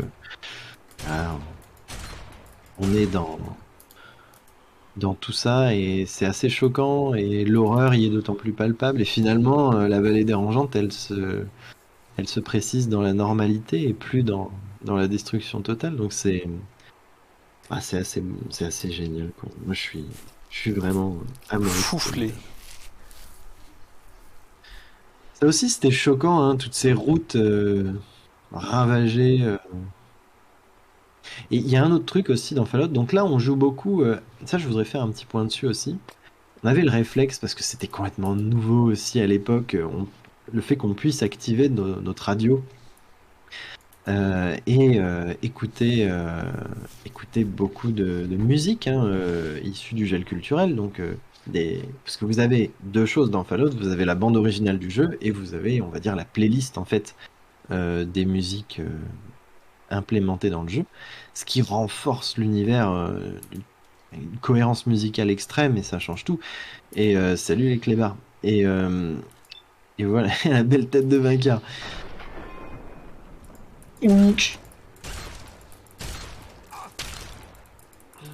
Oh là là.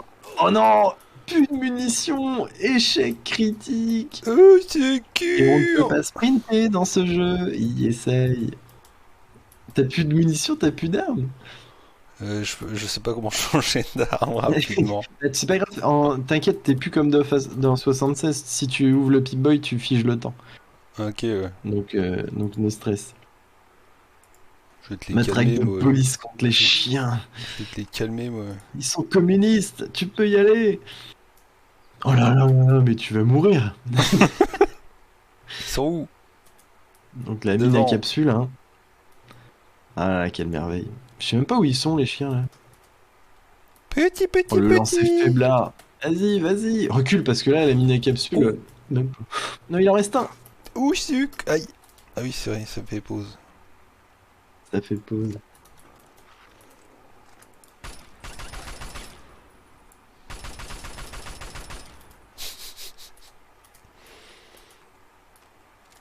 Bon, je Eh reprends ben, la route. on va aller à Minfield. Et puis, voilà, moi je vous aurais un peu montré les trois zones early game qui m'ont profondément marqué. Tout le monde y est passé. Je sais pas si elles ont autant marqué les gens. On a Certains même réussi à faire titres peut-être. inopinément ma zone early game qui m'a profondément marqué. Ouais, bah carrément. Après, ce qu'on peut faire pour conclure d'une manière un peu plus légère, c'est Eh bien, ouah, un sacré râteau. C'est peut-être essayer d'avancer donc au sud-est, dans la capitale justement, pour voir un petit peu ce côté grandiose, une très tête qui aérien. roule. Mais je voudrais en profiter le temps qu'on rejoigne Minfield. C'est peut-être Bon, en vrai. parce que en vrai, on l'a vu. Non, pas encore découvert ce lieu. Oui, parce que t'es mort comme un caca. Comme un canard. Mais moi aussi, ça me choquait de voir ces étendues d'eau parfois, et tu te dis, oh, de l'eau. Mais en fait, Ok, aïe aïe aïe. ça fait. Oh, de l'eau! Ah! Ouais, voilà, radiation. Bon Dieu, c'est quoi les radiations? C'est rouge. Bon, ma vie part pas, ça doit pas être si grave et tout. Alors, ils ont changé un peu ça dans Fallout 4, hein, le fait que, en gros, les radiations remplacent votre barre de vie et la diminuent en quelque sorte. La grignote, mais moi j'aimais beaucoup il y a d'ailleurs des mods qui permettent dans Fallout 4 de revenir à ce choix de gameplay de Fallout 3 où en fait les radiations n'entament pas votre barre de vie mais vous instaurent décapité. Vous instaure tout un tas de malus jusqu'à devenir bien sûr mortel, hein. Et je trouve que c'était pas mal. Peut-être moins réaliste j'imagine mais Mais en tout cas, c'était intéressant. Et oui, cette eau qui n'est pas forcément potable, hein, même l'eau des chiottes, hein, c'est très dur de boire de l'eau saine dans Fallout. Vous remontez votre karma énormément quand vous donnez de l'eau à des clodos qui en ont besoin.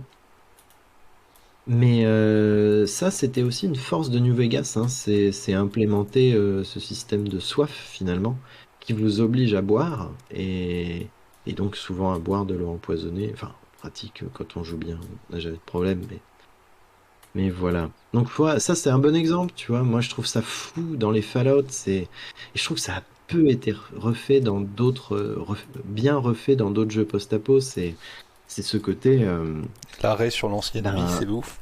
t'arrives et tu vois, c'est comme Pompéi en fait, les Fallout. Tu vois des choses figées. Là, Dans le ça fait temps, ouais. 200 ans que la personne, bon, peut-être pas ce cas-là particulier, mais souvent il y a ce côté, vous allez voir des choses qui Qui sont ont arrêtés été dans le figées dans temps le à ce temps, moment-là. vaporisées. Et moi, ça me fascinait. En fait, de pouvoir me balader là-dedans, c'était dingue. C'était dingue. Et je vais dire un truc qui va choquer. On va me dire, ouais, non, non, non, complètement fou et tout ce que tu veux, mais est-ce que ça vous arrive des fois de parcourir des univers de fiction qui sont en soi horribles, mais vous adhérez tellement que vous vous dites, putain, j'aimerais bien y vivre. Vous voyez ce que je veux dire? Alors, on va dire, ouais, moi par exemple, c'est l'univers de Zelda, oh, il y a des monstres et tout, mais bon, j'aimerais trop y vivre et tout, nanana. Moi, je suis désolé, je crèverais peut-être dans la minute, mais je sais pas pourquoi, l'univers de Fallout, même si faut se dire que le personnage que vous incarnez, c'est une exception absolue, hein, il y a d'ailleurs des noms de légende, hein, très western spaghetti, genre The Vault Dweller, The Lone Survivor, etc. Donc vous êtes une exception, et il y a de grandes chances que si vous vous téléportez dans l'univers de Fallout, vous soyez le dernier clodo qui meurt d'une chiasse explosive parce il a bu un peu trop de Nuka-Cola Quantum, mais je sais pas pourquoi cet univers m'apaise profondément Littéralement explosif pour le dans coup. toute son horreur. Et voilà. Tu y es presque, mon vieux. Tu y es presque. Je voudrais faire un dernier petit point sur la chaîne du merdier, plus globalement. Donc, sur le merdier, en fait, euh, il y a 1 milliard de streamers qui font des choses mieux que nous. Qui vont je sais pas, ils vont se filmer, ils vont présenter leur visage, ils vont vous parler de choses intéressantes, ils vont vous offrir un gameplay de fou sur des jeux intéressants, etc. Et ben nous, on pense pas forcément qu'on pourrait faire mieux que ces gens-là, et on n'a pas forcément la volonté de devenir des streamers. Alors ça fait un peu bizarre de dire ça parce que je suis désolé, mais voilà Minfield, la baraque à gauche, mais rentre dedans, bon sang. Ça aussi c'était fou. Oh, une baraque presque intacte, je veux rentrer dedans, je veux voir ce qui s'y passe. Ah oui, Oula, les il y a boîtes aux du lettres. sang. Alors moi les boîtes aux lettres, je sais pas pourquoi dans Fallout ça me fascine. Oula, des gouttes de sang vers la boîte aux lettres, vers la porte. Ah, Ouais, avec le masque de Freddy devant. bah yes, go. Bonjour. De Michael Myers, tu veux dire. Michael Myers, Enfin, ouais. je Bon, un sais des plus deux. lesquels. Oh, le mec là, J'en ai vu qui donne aucun les des deux. slashers. Enfin, Edouard devrait être là, il nous dirait la réponse. Mais oui, mais voilà, mais ça c'est de l'ambiance, bordel. Putain, pourquoi il y a un récupérateur qui est dead devant un canapé? Waouh, je peux monter à l'étage sur des escaliers. 14 ans le jeu. Oui, Oblivion permettait de monter des escaliers, mais est-ce que j'en ai quelque chose à foutre d'un univers de fantasy tout mignon, tout T'as vu la coloré? maison, la Oui, maisonnette, nostalgie. tu peux l'ouvrir si t'as le Ouais, ma crochetage quête très de nuit. difficile. Ouais, je sais plus ce qu'il y a dedans. Je suis fatigué de ma route, moi. Mais voilà, une petite pause tranquille. Mais, euh, mais voilà, donc en fait, nous, sur le merdier, ce qu'on compte faire, c'est vous présenter de grosses, grosses émissions culturelles très préparées sur des sujets un peu loufoques. Les grands-mères dans la fiction, ce genre de choses, c'est toujours le premier sujet qu'on a préparé qui me vient à l'esprit, je sais pas pourquoi. Mais en tout cas, c'est ce qu'on voudrait faire puisque on arrive, on s'est mis, on est trois sur cette chaîne Twitch pour essayer de se partager le temps d'antenne et essayer d'être assez présent pour vous. Mais on a aussi donc ce gros format culturel donc qui s'appelle la marmite on vous le présentera peut-être une fois ou deux, parfois 2 fois par mois. Donc une fois ou 2 fois par mois. Mais il faut être présent sur Twitch et on a envie de faire du contenu. À la base, ce projet, c'est pas vraiment pour devenir streamer, même si ça fait bizarre de dire ça, parce qu'il y a beaucoup de gens qui rêveraient d'être streamer et qui vont galérer, et peut-être que nous, un peu moins, ou peut-être qu'on va être les pires galériens du monde sur la plateforme, c'est possible, bref. Mais en tout cas, on veut juste faire un petit projet entre copains et exprimer, un peu immortaliser sur Twitch et sur YouTube.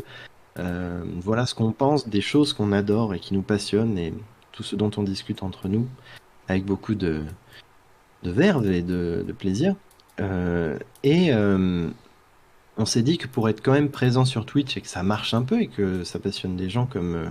que ça intéresse tout du moins des gens comme les charmantes personnes qu'on commenté dans le chat tout à l'heure, Commodore, je pense à lui par exemple, on s'est dit qu'il fallait peut-être faire un format beaucoup plus régulier. Et c'est comme ça qu'on a créé La Croisière. C'est l'émission que vous êtes actuellement en train de voir. Donc ce sera des petites émissions de une demi-heure, entre une demi-heure et 1 heure et demie, où on vous parle pas d'une... Il y a des gens qui font des rétrospectives sur des jeux, il y a des gens qui vont présenter l'histoire du développement à fond, il y a des gens qui vont voilà, jouer, faire du gros skill et tout. Bah nous, on est vraiment des branquignoles, hein, donc on n'arrivera pas de toute façon à faire mieux qu'eux et on sera noyé dans tout ce paysage vidéoludique, mais on s'est dit, pourquoi ne pas Quitte à pas, finalement exprimer d'une manière extrêmement personnelle ce qu'on a ressenti sur certains jeux très précis. quitte à pas faire comme les autres, autant le faire à fond. Voilà. Et donc, c'est à la fois... il y a pas vraiment de pertinence, hein, je pense, dans ce projet-là, dans ce qu'on veut dire, mais en même temps, c'est assez unique et personnel, et nous, ça nous fait plaisir. Donc, si ça vous intéresse, en plus, tant mieux, on est vraiment ravis de vous avoir avec nous. Et tout à l'heure, je vous ai expliqué que donc Jean, Ed et moi-même, on est, comment dire, on a des domaines de prédilection. Jean, c'est principalement le jeu vidéo et les séries. Edouard, c'est beaucoup le cinéma. Il est vraiment passionné par ça, il connaît plein de choses. Et moi, autre serviteur, Arthur, je suis vraiment, moi, je suis dans la littérature à fond, IRL. Et du coup, je me dis que ça pourrait être pas mal de vous apporter des épisodes de La Croisière sur des choses qui sont beaucoup dans tout ce qui est question d'atmosphère, question de scénario actif ou passif, question voilà, de cohérence et de choses finalement très palpables ou subtiles. Ah, il fallait au moins qu'il y en ait une qui pète, merci. Et, et en fait, je vais essayer de beaucoup axer mes réflexions à venir sur voilà, de la littérature, des éléments de narration, beaucoup, etc. Et pourquoi? Étant donné que à l'origine, je voulais beaucoup parler littérature sur cette chaîne pour mes interventions, mais il faut se rendre à l'évidence, parler littérature sur cette plateforme Twitch, bon, il y a peu de chances que ça marche. L'autre jour, on a checké des chaînes de littérature, il y avait un viewer, quoi. Donc je suis désolé, mais les gens qui vont sur Twitch, je suis pas sûr qu'entendre parler de livres, ça les intéresse forcément. Il y a des formats très intéressants sur YouTube, mais nous, on voulait quelque chose d'assez direct, sans forcément faire du montage et des trucs écrits à l'avance, parce que on n'a pas beaucoup de temps à côté.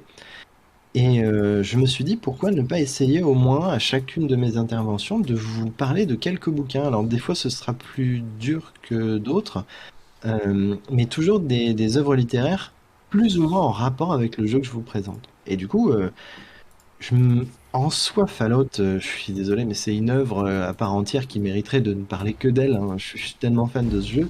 Mais j'y réfléchis et dans ce que je connais, il y a quand même 2-3 petites choses que je voudrais évoquer au niveau littéraire dans Fallout.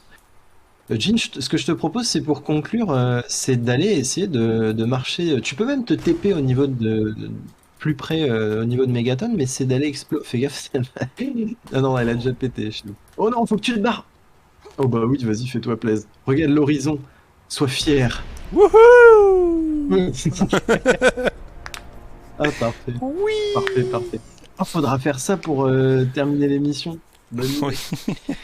Et du coup, je te propose d'aller explorer vite fait les terres désolées de la capitale. Donc, si tu fais ton Pip-Boy, tu regardes un peu. Donc, les terres désolées de la capitale, c'est ça. Donc, ouais, bah voilà, juste au-dessus de Greyditch, collecteur d'égout, parfait, t'es tout proche. Et faut que tu rentres Orage, dans ok. Hop, parfait. Voilà, on va un peu explorer ce qui fait la force de Fallout 3 dans son environnement, ça- ces grands ensembles urbains. Donc voilà, je te propose d'y aller, puis je vais parler un peu littérature. Donc oui, vous parlez de livres en rapport avec l'univers Fallout, c'est assez particulier parce que c'est finalement, dans l'univers littéraire du post-apo, c'est un univers qui est, comment dire, Tu veux que je me il est promène dans assez la ville? unique, hein. Qu'est-ce qu'il y a? Tu veux que je me promène dans la ville? Ouais, ouais, ouais, carrément, Ok. fais-toi plaisir, vas-y. Va te balader. Ça tourne toujours là, on n'a pas eu Oui, de oui, problème technique. pas de problème. Nickel, Tout parfait. va bien. Oh là là, je pouvais vous parler de mille choses, mais oui, il y a énormément de références littéraires aussi dans Fallout. Enfin, quelques-unes, en tout cas Lovecraftiennes, j'y pense parce que je vois un immeuble qui me fait penser à un autre qui lui, le Dunwich Building, qui est en rapport avec bien sûr Lovecraft et qui est notamment développé avec plus d'ardeur dans Fallout 4. Bref, je parlerai pas de ça, mais oui, Fallout 3, c'est assez dur de parler de livres qui lui ressemblent ou de livres qui l'ont inspiré. Donc, je vais quand même vous en citer trois parce que je vais pas vous inonder d'une bibliographie infâme. Personnellement, j'ai vu quelques petits liens. Si je vais dans l'ordre, il y a un bouquin que je vous recommande tout particulièrement. Maintenant, vous pouvez trouver ces œuvres dans des gros omnibus qui compilent un peu tout. Oula, mais t'as pas peur, toi. Et putain, la vieille voix de Loubar. Ah, une tête de gagnant en plus. Et du coup, ce monsieur dont je voudrais vous parler, donc c'est René Barjavel. Et en 1943, René Barjavel sort un ouvrage qui s'appelle Ravage. Et Ravage, c'est alors alors Barjavel, c'est toujours un peu particulier. J'aime beaucoup. Certains vont vous le classer dans le fantastique, d'autres dans la science-fiction, d'autres inclassables, etc. Mais c'est globalement quelqu'un d'assez onirique, je trouve. Et dans Ravage, il va beaucoup parler de ce côté où la civilisation citadine s'écroule et où un groupe de survivants décide de quitter ce monde en train de mourir, de quitter tous ces marqueurs de civilisation finalement assez agonisants, pour que les personnages avec un groupe décident de partir s'installer à la campagne avec toutes les difficultés que ça peut engendrer et les rebondissements que ça peut amener. Et moi, je trouve que Fallout 3, je sais pas pourquoi il m'évoque Barjavel dans Ravage, parce que il y a ce côté, vous êtes dans la cambrousse, mais pas totalement le désert que je suis désolé, mais que je trouve chiant de New Vegas. Et vous avez aussi ce côté, ouah, c'est la ville. Il y a la ville de Washington DC quelque part sur la map. Et vous pouvez aller voir les ruines avec ces immeubles vraiment apocalyptiques qui sont écroulés de partout. C'est des ruines. Alors c'est pas libre, c'est de la fausse liberté, hein. Vraiment, il y a des passages dégagés assez peu nombreux, mais c'est quand même impressionnant, surtout pour l'époque. On a une sensation de liberté qui est illusoire, mais qui est à la fois bien palpable. Et cette opposition Cambrousse, cité détruite, moi je l'avais un peu retrouvé dans Ravage, et je sais pas pourquoi. Ça m'évoque Fallout 3 un tout petit peu de très loin. Attends, je vais Mais fouiller le mercenaire. sans vous citer forcément du post-apo de cinglé, nanana, qui finalement sera assez artificiel, j'essaie de vous trouver des livres qui, qui peuvent voilà, vous changer un petit peu, et ça se lit bien, Barjavel, hein, c'est très agréable. Un petit peu plus tard, en 1972, Ça se lit même il y très a un bien, monsieur, Barjavel. J'ai il y a un commencé à monsieur y qui... lire Oui, tu connais, avec toi. Barjavel, Ouais, et avec la alors, nuit qu'est-ce que des t'en temps. penses de Barjavel? Parce que tu apprécies. Vas-y, va dans le... Oh, elle est énorme l'affiche là, avec le bébé. Putain, je l'ai jamais remarqué. Trop bien. Ah ça, et tu te le fais tatouer sur la fesse gauche, t'es un roi. Hein. C'est parfait.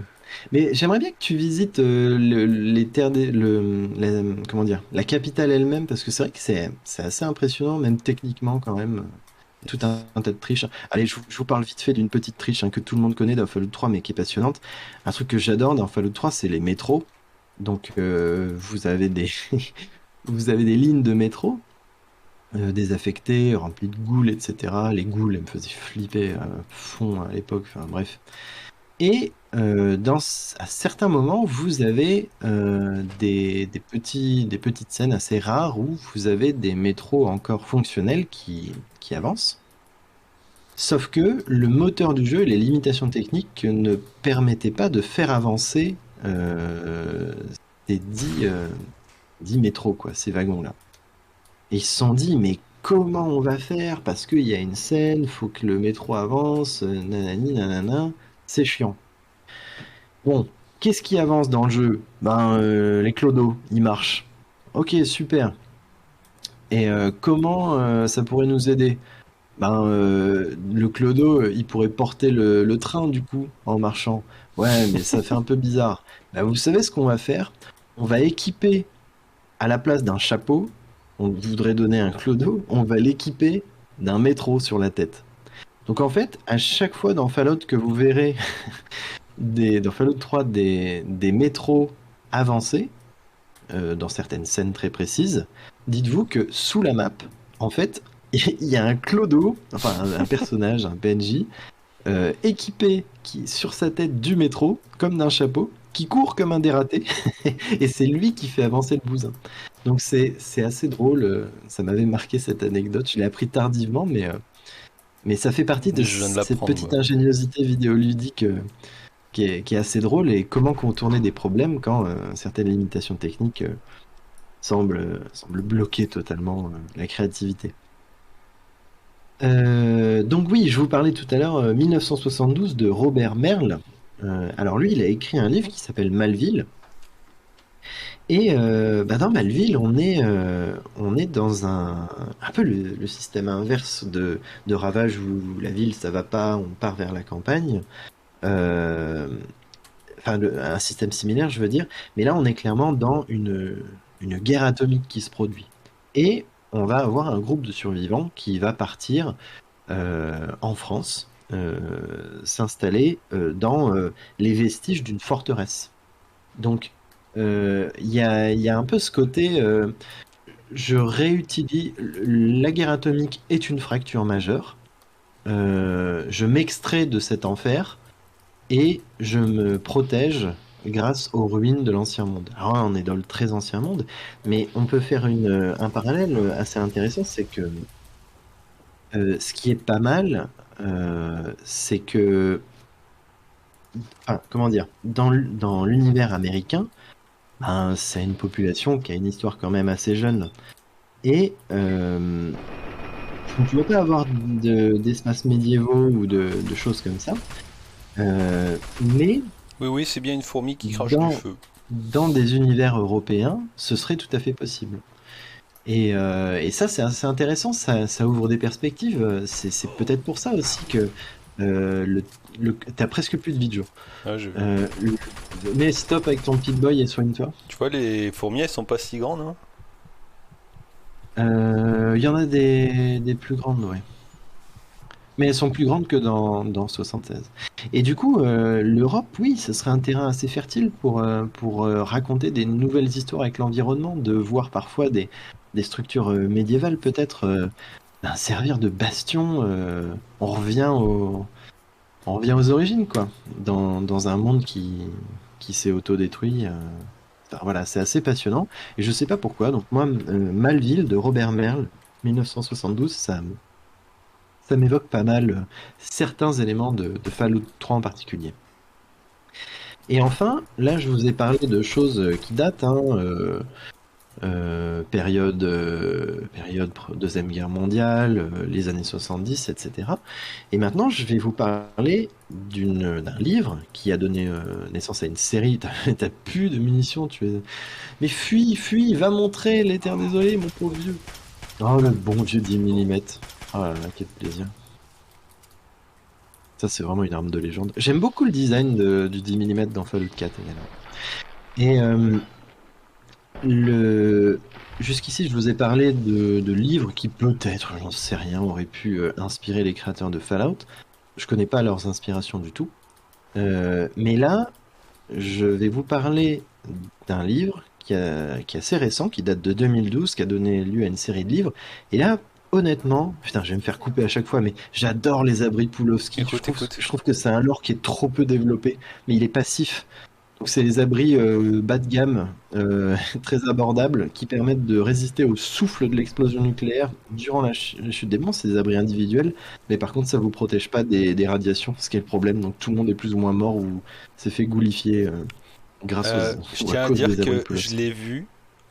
Ça m'a fait un flashback de quand j'ai joué à la Fallout 3 la première fois de ma vie. Ah ouais, ouais. Les abris Pulowski, c'est un Non, élément c'est juste qu'il y a un tellement kit dedans. particulier. Ah oui! Tu t'en... Ah non, je me rappelais même plus. Brian Wilkes. Mais oui, en plus c'est moi qui lui dis d'aller se cacher là. Non, il était déjà là à la base. Non, Ah oui, ouais, non, il est c'est toi venu qui me lui as dit, trouver ouais. dans la Oui, c'est safe. vrai, ouais. Et je lui ai dit, va te cacher dans l'abri. Trop bien. En vrai, ça sauve encore des gens, c'est trop bien. Je te Mais bon, du coup, propose de t'enligner vers la conclusion, mon lapin. très bien, ça marche. Donc je vais terminer avec ce livre, je vais enfin le lire. Donc Silo de Hugh Howey, qui est un auteur qui marche bien hein, en ce moment. Il écrit plein de choses qui fonctionnent bien, mais sa série Silo, écrite en 2012, c'est-à-dire elle a été écrite 8 ans après Fallout 3. Et je ne saurais, je vais pas m'avancer et dire que Mhm. peut-être cet auteur a joué à Fallout 3, mais on est quand même littéralement dans les affres de la vie d'un abri Voltec. Non, mais ni plus ni moins. Alors c'est pas Voltec bien sûr, mais c'est grand conflit, etc. Machin, catastrophe. Des gens se retrouvent dans des abris, les silos, et bah voilà, c'est toutes les tensions, tous les trucs, qu'est-ce qu'il faut faire, est-ce qu'il faut en sortir, etc.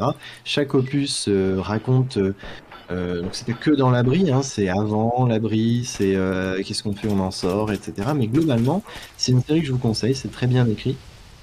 Et voilà, je pouvais pas ne parler de Fallout, je suis désolé, mais c'est les abris anti-atomiques. Et Silo, ben, c'est un roman de SF de grande qualité sur ça. Donc voilà.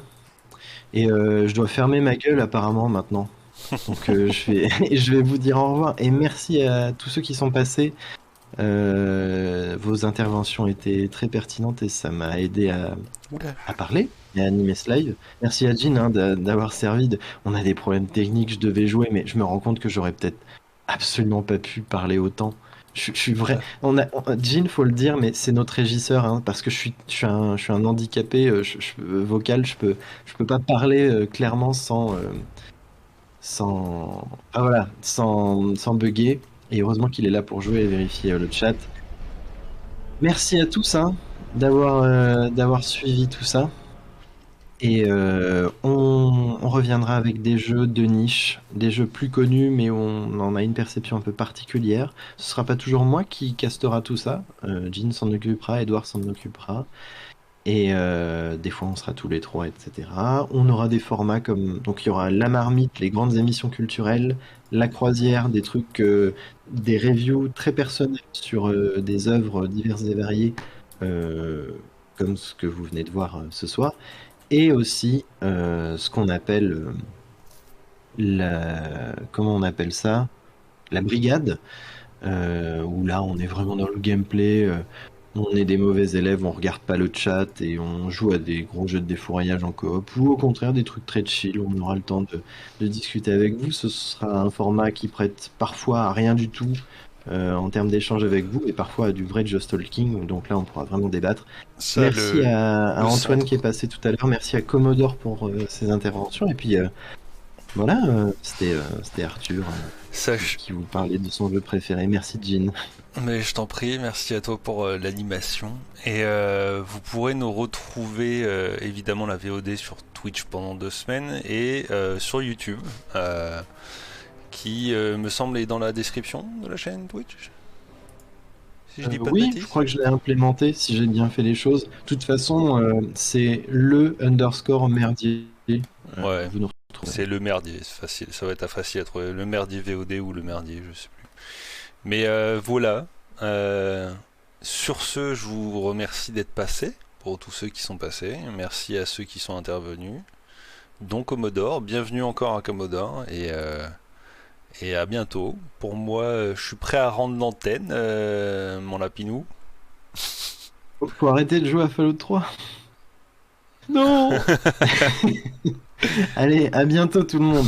La bise à Bisous. tous, bye bye.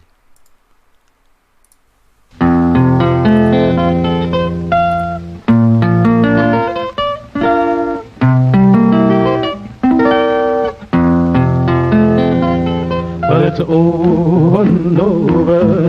Oh, oh no, oh, oh.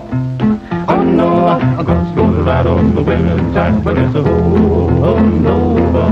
Oh, oh no, oh, oh. Oh no, I'm gonna ride on the winning tide. Brother Noah, my God's talking. Said he would ride on the wind and tide.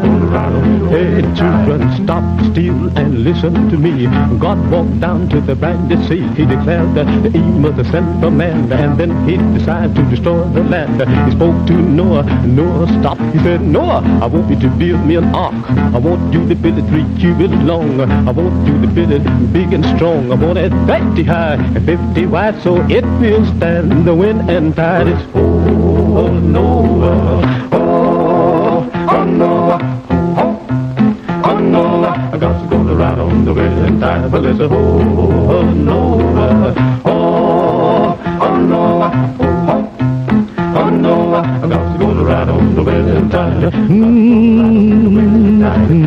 to ride on the wind and tide. Got to go to ride on the wind and tide. Oh Noah, brother Noah, my God's talking.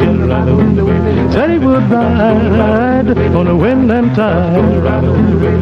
Well, after the foundation was laid, then Noah began to hew and build. The ringing of the hammer cried judgment. The hewing of the saw cried sin repent. 100 years he hammered and sawed, building the ark by the grace of God. Now when the ark was done, God's voice was heard. He said, now Noah, let me tell you what to do. Calling the animals 2 by 2, so he called them in the ark. 2 by 2, he called the birds, the ox with the kangaroo. Then he called and Japheth, the ham and Shem. Then God began to flood the land. He raised his hands to heaven on high, shook the stars and moon from the sky, shook the mountain, he troubled the sea, hit the wind to his chariot wheel. He stepped on land, stood on the shore, and declared that time there wouldn't be no more. But it's oh Noah, oh Noah, oh Noah, I got to go ride on the winning tide.